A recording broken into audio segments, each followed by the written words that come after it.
Assalamualaikum warahmatullahi wabarakatuh. Nama saya Rini Puspita Hati, SPDGR. Saya adalah CGP Angkatan 11 dari SMP Negeri 2 Merapi Barat, Kabupaten Lahat, Provinsi Sumatera Selatan. Ini adalah tugas demonstrasi kontekstual modul 3.1, yaitu pengambilan keputusan berbasis nilai-nilai kebajikan sebagai pemimpin. Saya akan mewawancarai kepala sekolah saya, yaitu Kepala SMP Negeri 2 Merapi Barat, Ibu Agusti Mastura, SPD. Terima kasih. Wassalamualaikum warahmatullahi wabarakatuh. Assalamualaikum Ibu. Silakan Bu. Ada apa Bu? Oh iya, apa kabarnya Ibu? Alhamdulillah baik. Mengganggu? Alhamdulillah sehat semua. Jadi Ibu sehat juga Ibu ya, dari kondisi kita sehat, insya Allah yang lain juga akan lancar begitu Bu ya. Izin Ibu mengganggu waktunya, saya mau melaksanakan tugas Ibu, yaitu demonstrasi kontekstual modul 3.1, pengambilan keputusan berbasis nilai-nilai kebajikan sebagai pemimpin Ibu. Di sini saya akan mewawancara Ibu sebagai seorang kepala sekolah. Izin sekali lagi Bu untuk mengajukan beberapa pertanyaan. Selama ini, itu pertanyaan pertama, selama ini bagaimana Ibu dapat mengidentifikasi kasus-kasus yang merupakan dilema etika atau bujukan moral Ibu? Kalau selama ini ya, selama saya di sini sudah lama loh Bu Rini. Oh iya sudah Bu ya? 2 tahun 2 bulan. Jadi kan lain-lain ya kalau di sini di tempat tugas yang lama. Jadi kalau saya mengambil suatu kebijakan, saya pilih-pilih dulu Bu ya, mana yang dilema etika, mana yang dilema moral, gitu kita pilih. Kalau dilema etika itu contohnya seperti ini ya Bu. Ketika siswa pergantian jam, nah di sini dilema pergantian jam, siswa ini kalau gurunya sudah keluar, anak juga keluar. Nah, jadi saya lihat kok bisa seperti ini ya. Ini berarti anak keluar mungkin ada benarnya. Kemungkinan guru lambat masuk ke kelas kan Bu ya, jadi anak di luar. Dan guru juga tidak sepenuhnya salah. Apalagi di kurikulum merdeka ini Bu ya, mau ngajar itu kan agak gimana ya Bu ya, kita perlu persiapan. Mau bawa laptop, mau bawa proyektornya masih sama temen gitu ya, yang fasilitas sekolah memang belum ada semua setiap kelas gitu ya Bu ya. Nah, mungkin karena itulah keterlambatan guru untuk masuk kelas, karena untuk mempersiapkan jam berikutnya. Nah siswa juga ya, karena dia merasa menunggu guru kok belum datang, akhirnya dia iseng-iseng keluar. Jadi kita di sini untuk mencari permasalahan, memecahkannya itu ya kita panggil ya, kadang wali kelasnya bilang kalau guru terlambat masuk itu bukan karena guru itu apa-apa di kantor, bukan, tetapi dia mau mempersiapkan untuk jam mengajar berikutnya itu. Baik itu perangkat-perangkatnya tadi Bu, istilah katanya yang laptopnya, yang infocus gantian tadi ya Bu ya, seperti itu kira-kira. Jadi anak-anak kita beri pengertian untuk sabar menunggu. Walaupun ya Bu ya, sebenarnya yang harus menunggu itu guru ya Bu. Iya betul. Kalau siswa itu bagusnya bagusan guru yang nunggu daripada siswa gitu ya. Betul. Untuk guru juga, kalau pas kita rapat awal tahun kita kemukakan permasalahan tersebut, untuk masuk kelas itu agak lebih cepat. Jangan sampai siswa menunggu itu jenuh. Makanya terjadi siswa keluar kelas, siswa ribut. Ya, memang sih kalau kita beri pengertian juga ke anak ya, guru itu bukannya ngelambat-ngelambat mau masuk kelas. Guru juga kan perlu istirahat untuk minum sebentar lah, rehat sebentar. Mungkin dia dari kelas lain ya Bu ya, masuk kantor dulu untuk sekadar minum kan Bu ya. Nah itu butuh waktu juga. Tetapi diminta juga untuk guru-gurunya ya jangan mengabaikan gitu ya Bu ya, untuk berlama-lama di kantor gitu, sehingga siswa bosan ya Bu ya untuk menunggu. Nah itu dilema etika. Kalau dilema moral itu seperti ini Bu ya. Nah ketika kita kenaikan kelas gitu ya Bu ya. Ini luar biasa Bu dilema yang saya alami ya Bu ya. Ada siswa yang dinyatakan tidak naik kelas. Kenapa? Karena dia tidak sesuai dengan kriteria yang ditetapkan oleh sekolah untuk siswa naik kelas. Nah, di sisi lain, kalau kita tidak menaikkan anak ini, ada perasaan gak enak juga loh Bu. Karena di sini kan biasanya ada bina lingkungan gitu ya Bu ya. Mungkin yang mau kita tidak naikkan itu saudaranya salah satu guru di sekolah kita. Jadi atau ada kerabat dari pejabat-pejabat gitu ya Bu ya. Nah di sini saya itu merasa itu agak ini dilema, yang agak berat sebenarnya Bu ya. Kalau saya tidak naikkan ini gimana, kalau saya naikkan gimana. Tetapi kita ambil keputusan sama-sama di rapat itu dengan para dewan guru. Sesuatu yang sudah diputuskan itu artinya istilah harus kita jalankan gitu ya Bu ya. Itu dilema moral tadi Bu ya, yang moral nih lah Bu, yang agak gimana ya gitu ya. Bagi saya itu semacam untuk menjalankannya itu ya butuh sesuatu tenaga ya ekstra Bu ya. Okay. Jadi Ibu tadi untuk mengidentifikasi kasus-kasusnya ini apakah dia termasuk dilema etika atau moral dengan memilah dan menelaah begitu ya Ibu. Apakah permasalahan itu termasuk dilema etika atau termasuk dilema moral begitu Ibu ya. Pertanyaan kedua Ibu, selama ini bagaimana Ibu menjalankan pengambilan keputusan di sekolah Ibu, terutama untuk kasus-kasus di mana ada dua kepentingan yang sama-sama benar atau sama-sama mengandung nilai kebajikan Ibu? Ya, seperti contoh gini ya Bu ya, ada siswa bermasalah gitu ya Bu ya. Ya. Siswa bermasalah di sekolah. Saya tidak harus cepat-cepat menetapkan, oh ini kesalahan siswa gitu ya Bu ya, ini siswa yang pasti salah. Tidak seperti itu.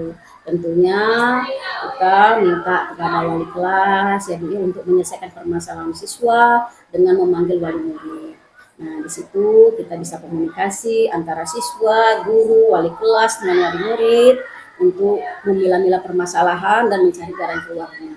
Apa permasalahannya, akar masalahnya bagaimana, dan bagaimana cara kita menyelesaikannya. Ini perlu komunikasi Bu ya antara guru dengan orang tua atau wali kelas dengan wali siswa. Iya. Ya. Jadi kata kuncinya itu komunikasi ya Bu ya, antara guru, murid dan orang tua. Iya, betul. Karena betul kata Ibu tadi, kita tidak boleh menjas anak. Namanya anak kan memang butuh bimbingan begitu Ibu ya.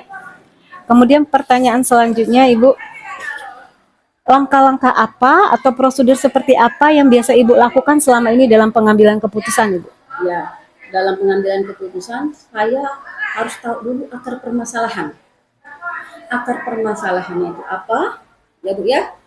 Nah kalau sudah tahu akar permasalahan, tentu kita mencari solusi untuk penyelesaian masalah tersebut. Nah kita, walaupun saya di sini kepala sekolah, tidak semena-mena loh Bu mengambil suatu keputusan yang tanpa tahu saya permasalahannya apa. Tentunya kalau saya sudah tahu permasalahannya, akar masalahnya, kita cari jalan bersama-sama, baru kita selesaikan masalah tersebut. Oh iya. Jadi Ibu akan menyelidiki dulu Bu ya, apa akar suatu dari permasalahan tersebut, kemudian bersama-sama mencari solusinya. Kemudian pertanyaan selanjutnya Ibu, hal-hal apa yang selama ini Ibu anggap itu efektif dalam pengambilan keputusan untuk kasus-kasus dilema etika Ibu? Kalau dilema etika itu, karena dilema etika ini kan benar dengan benar ya Bu. Iya, sebenarnya benar dengan benar ini bukan suatu masalah ya Bu ya, dan itu juga bisa jadi masalah. Ya jalan satu-satunya ya kita cari tahu dulu permasalahannya itu Bu, akar masalah itu. Gitu kan ya, baru kita bisa menentukan langkah apa yang kita harus ambil untuk menyelesaikan masalah yang benar dengan lawan benar Bu. Iya. Ya, jadi Ibu akan menganalisis kondisinya, akar permasalahannya, baru bisa menentukan ya Bu ya, dan kemudian mungkin juga akan duduk bersama Ibu ya untuk membicarakannya. Kemudian pertanyaan yang kelima Ibu, hal-hal apa saja yang selama ini merupakan tantangan Ibu dalam pengambilan keputusan pada kasus-kasus dilema etika? Ya tadi Bu, karena saya tidak langsung tahu ya Bu ya permasalahannya ya Bu ya, karena mungkin ya karena saya juga kan kepala sekolah itu enggak itu ya Bu ya, enggak istilahnya enggak di sekolah terus ya Bu. Ya. Dari Senin sampai Sabtu itu pasti ada yang dinas luar nih. Jadi kadangkala permasalahan itu ini merasa benar, yang ini juga merasa benar. Tetapi kan saya tidak tahu, Bu, ya, karena saya pada waktu itu tidak tahu persis. Tentunya langkah-langkah saya saya panggil temukan masalah yang benar ini dengan masalah yang benar ini kita temukan gitu. Kita cari jalan keluarnya, solusinya bagaimana gitu ya. Kalau kita sudah tahu akar permasalahan. Iya, tantangannya bagaimana Ibu untuk mengambil keputusannya Yang itu? benar dengan benar itu ya. Iya, tante. Tantangannya itu seperti ini. Antara kedua belah pihak ini ada yang nerima, ada yang tidak. Iya, betul. Gitu ya, Bu ya. Yang ini, oh saya tuh yang pasti benar tuh saya, yang ini juga yang pasti benar saya. Nah, disinilah Bu, ya, tantangan kita untuk menyelesaikannya lebih bijaksana. Gitu ya. Jadi ada perasaan dari kedua belah pihak merasa sama-sama Iya, benar begitu Ibu ya tantangannya. Jadi kemudian yang keenam Ibu pertanyaannya, apakah Ibu memiliki sebuah tata kala atau jadwal tertentu dalam sebuah penyelesaian kasus dilema etika? Apakah Ibu langsung menyelesaikan di tempat atau memiliki sebuah jadwal untuk menyelesaikannya? Bentuk atau prosedur apa yang biasa Ibu jalankan? Kalau dilema etika nih ya Bu ya, bisa spontan ya Bu ya. Kalau saya ada di tempat dan Ya. kalau saya tahu permasalahannya, yang bermasalah juga saya tahu, bisa saya selesaikan Bu ya, spontan. Tetapi kalau ketika saya ada di luar gitu ya Bu ya, tentu saya akan meminta konfirmasi ya Bu ya dari kedua belah pihak gitu ya. Kalau jadwal khusus sih tidak ada, tetapi tetap saya jadwalkan. Oh nggak bisa hari ini saya manggilnya, mungkin besok atau lusa, karena saya tidak berada di tempat. Gitu. Kalau jadwal khusus tidak ada, tetapi kalau ada suatu masalah yang memang urgent itu harus diselesaikan sesegera mungkin, yang kira-kira itu dipandang masalahnya masih bisa kita tangguhkan ya mungkin isu atau usaha gitu ya. Jadi tidak ada jadwal secara tertulis begitu Ibu ya, melihat setingkat urgensi dari masalah itu.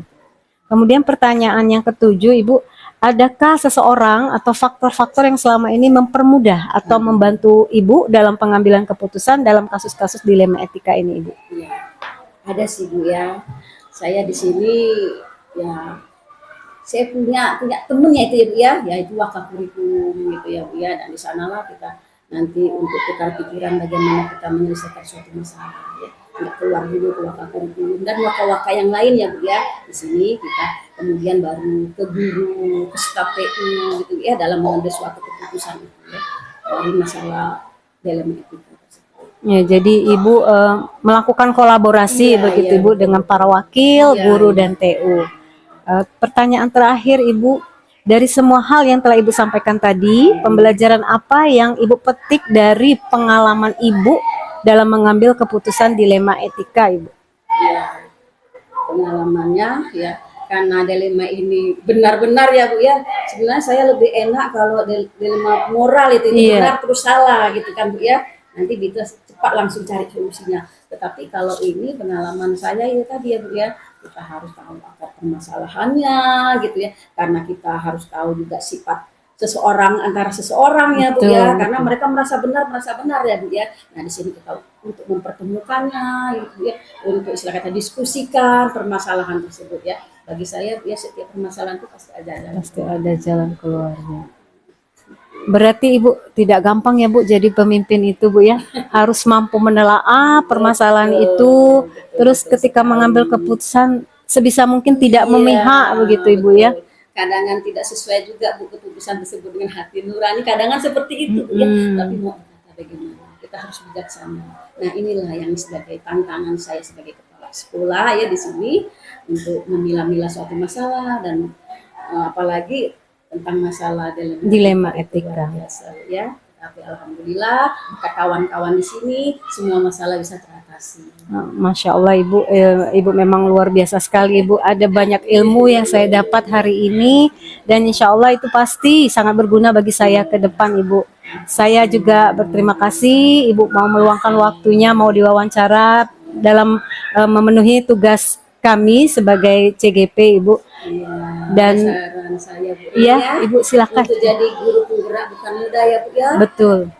Tesnya luar biasa, kegiatannya ini, tugas-tugasnya luar biasa. Ibu adalah orang yang luar biasa.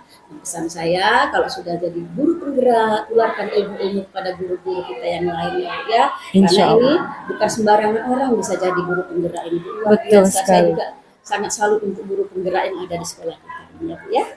Iya Ibu, sebenarnya Ibu itu sosok idola kami begitu Ibu. Bagaimana cara Ibu berbicara, bagaimana cara Ibu dari segala segi begitu Ibu ya. Oke Ibu, sekali lagi terima kasih atas waktunya. Ini saya ucapkan terima kasih berbanyak Ibu. Sama-sama Prini ya. Permisi Ibu, Sukses assalamualaikum. selalu ya.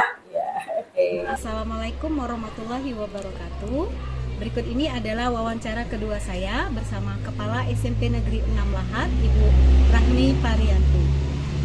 Terima kasih. Wassalamualaikum warahmatullahi wabarakatuh. Assalamualaikum Ibu. Waalaikumsalam warahmatullahi wabarakatuh. Apa kabarnya Ibu hari ini? Sehat. Sehat ya Bu. Jadi dari kesehatan semuanya insya Allah berjalan lancar. Izin Ibu, saya mau meminta waktu Ibu sebentar. Saya adalah calon muda dan mendapatkan tugas untuk mewawancarai beberapa kepala sekolah Ibu. Untuk bagaimana cara kepala sekolah mengambil keputusan berbasis nilai-nilai kebajikan sebagai pemimpin. Izin ya Ibu, mengajukan beberapa pertanyaan. Yang pertama Ibu, selama ini bagaimana Ibu mengidentifikasi kasus-kasus yang merupakan dilema etika dan rujukan moral Ibu, di mana dilema etika itu adalah benar lawan benar, di satu sisi itu benar, di sisi lain juga benar. Kemudian bagaimana juga Ibu mengidentifikasi kasus itu rujukan moral itu benar lawan salah, tetapi yang salah ini memiliki kepentingan yang mendesak. Misalnya ya, dalam kasus ada anak didik kita yang anak-anak agak bermasalah ya, agak bermasalah. Dalam hal ini kita memanggil anak tersebut, kemudian setelah diidentifikasi memang kesalahannya itu bukan semata-mata salah anak ya, kita keluarga misalnya. Dalam hal ini memang dia melakukan kesalahan, tapi kita harus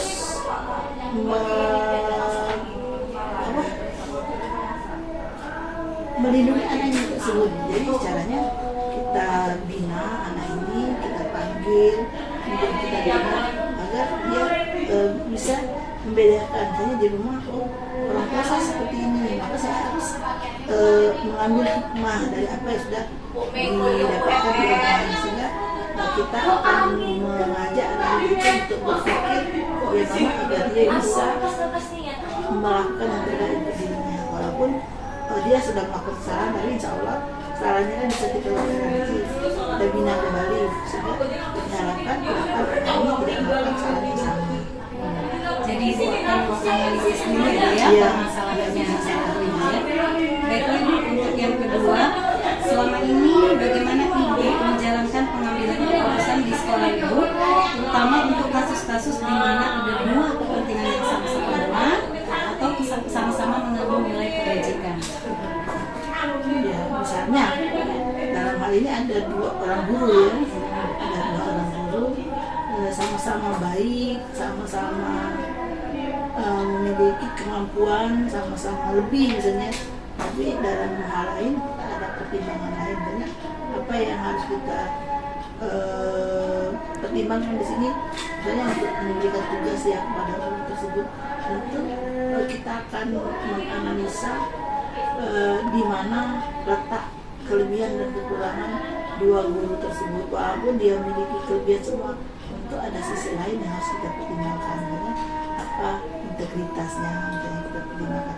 Pada dasarnya sama-sama baik, tapi di antara yang baik itu kita harus mendahulukan yang terbaik. Ya. Jadi Ibu akan menganalisa dari kelebihan-kelebihan itu supaya tidak ada rasa merasa diri kasih begitu Ibu ya. Akan berdasarkan fakta-fakta yang ada.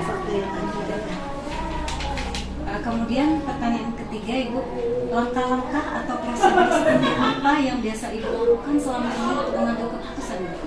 Ya, misalnya untuk mengambil keputusan dalam hal bagian tugas ya. Biasanya kan kita melakukan bagian tugas itu di awal tahun ajaran baru. Kita bisa melihat atau mengevaluasi dari apa yang telah dilakukan oleh guru ini di tahun yang lalu. Nah, kalau dia wali kelas, bagaimana dalam pelaksanaan pelaksananya sebagai wali kelas, apa saja yang telah dilakukannya, apa saja yang belum dilakukannya, sehingga dalam hal ini setelah kita lakukan evaluasi, kita bisa menentukan ke depan apakah masih pantas atau tidak untuk mengubah tugas yang kita berikan melalui tahap-tahap seperti itu ya. Iya. Jadi Ibu akan mengevaluasi kinerjanya Iya. Ibu ya dari tahun lalu. Jadi ketika saat diberikan tugas yang baru itu benar-benar sesuai kemampuan dia. Iya. Nah, kemudian yang keempat Ibu, hal-hal apa saja yang selama ini Ibu anggap efektif dalam pengambilan keputusan pada kasus-kasus dilema etika yang benar lawan benar tadi? Yang kita lakukan adalah menyampaikan kepada misalnya guru atau pendidik bahwa yang benar adanya dia sudah melakukan pembinaan kepada peserta didiknya. Dia sudah melakukan pembinaan pada peserta didiknya, dia dilakukan dengan baik. Seandainya anak itu masih bermasalah, maka tentu guru tersebut harus menemukan pola yang terbaik bagi dia. Seandainya guru tersebut mengajar belum ketemu dengan model yang tepat, kita upayakan agar guru tersebut bisa menemukan yang terbaik untuk terus pelajarannya di kelas. Jadi Ibu akan melakukan sosialisasi Ya, dari Ibu ya kepada guru atau murid mana yang terbaik dan yang terbaik. Itu kita harus memberikan pedoman dulu, ini loh yang terbaik yang sudah sesuai dengan aturan yang ada. Oh iya, sesuai dengan kebijakan dari sekolah begitu ya. Baik, kita lanjut Ibu, pertanyaan kelima. Hal-hal apa saja yang selama ini merupakan tantangan Ibu dalam mengambil keputusan pada kasus-kasus dilema etika? Kesulitannya dalam dilema itu kayaknya kita sulit mengambil keputusan ini, bertemu dengan kondisi di mana guru tersebut butuh pembinaan khusus ya. Dan kalau misalnya kita panggil kemudian ada masalah, nah di sini kita melakukan pendekatan secara moral, kita ajak komunikasi, kita cari solusi yang terbaik dari apa yang menjadi masalah. Ya, jadi tantangannya Ibu itu ketika pada kondisi yang benar-benar sulit, benar nggak menentukan kondisi yang itu Bu ya. Yang selanjutnya Ibu, apakah Ibu memiliki jadwal tertentu untuk penyelesaian kasus dilema etika ini, atau Ibu langsung menyelesaikan di tempat, atau memang memiliki jadwal tertentu Ibu menyelesaikannya? Biasanya hal-hal ini muncul secara tidak terduga dan di luar schedule ya. Nah, hari ini tentu kita membutuhkan penyelesaian secara cepat, jadi kita tidak punya jadwal. Kalau ini terjadi, langsung kita cari permasalahannya, kita cari solusinya, maka kita akan capai bersama. Ya. Kalau jadwal secara tertulis tidak ada, dilihat dari tingkat kepentingan, apakah harus diselesaikan atau bisa ditunda sedikit, gitu ya. Kalau bentuk prosedurnya itu yang dijalankan dalam memecahkan sebuah masalah, Ya ada seperti tadi, misalnya ada permasalahan yang menyangkut dilema moral ini ya, tentu akan melihat masalah itu sendiri, seberapa berat masalah itu, kemudian kita evaluasi, setelah kita evaluasi, kita cari solusinya supaya bisa selesai dengan baik masalah yang ada. ya, jadi Ibu akan melihat dulu masalahnya, mungkin apa sih akar permasalahannya, begitu ya, kemudian melakukan evaluasi, kemudian mungkin duduk bersama, maksudnya mencari solusi. Pertanyaan yang ketujuh Ibu, adakah seseorang atau faktor-faktor yang selama ini mempermudah atau membantu Ibu dalam pengambilan keputusan dalam kasus-kasus dilema etika Ibu? Itu ada, karena tidak mungkin saya mengambil keputusan itu sendiri. Itu namanya organisasi. Itu untuk bisa mengambil keputusan terbaik, tentu kita membutuhkan rekan, kita punya tim agar bisa berkolaborasi untuk menyelesaikan masalah, sehingga masalah yang timbul itu semua tahu masalahnya dan kita bisa menyelesaikannya. Tapi kalau misalnya itu secara pribadi, akan menyampaikan secara pribadi, minta tolong dengan orang yang bisa dipercaya untuk membantu menyelesaikan masalah tersebut. Iya, jadi secara garis besar Ibu untuk melakukan kolaborasi dengan tim, Iya, supaya mungkin keputusan yang Ibu ambil itu adil atau tidak memihak sesuai keegoisan kita. Iya, jadi tidak pihak sana, tidak pihak sini. Kita berada dalam posisi pengayom. Luar biasa memang dari dulu Ibu, luar biasa. Kemudian Ibu yang terakhir itu dari semua hal yang telah disampaikan, pembelajaran apa yang bisa petik dari pengalaman Ibu mengambil keputusan dilema etika selama ini?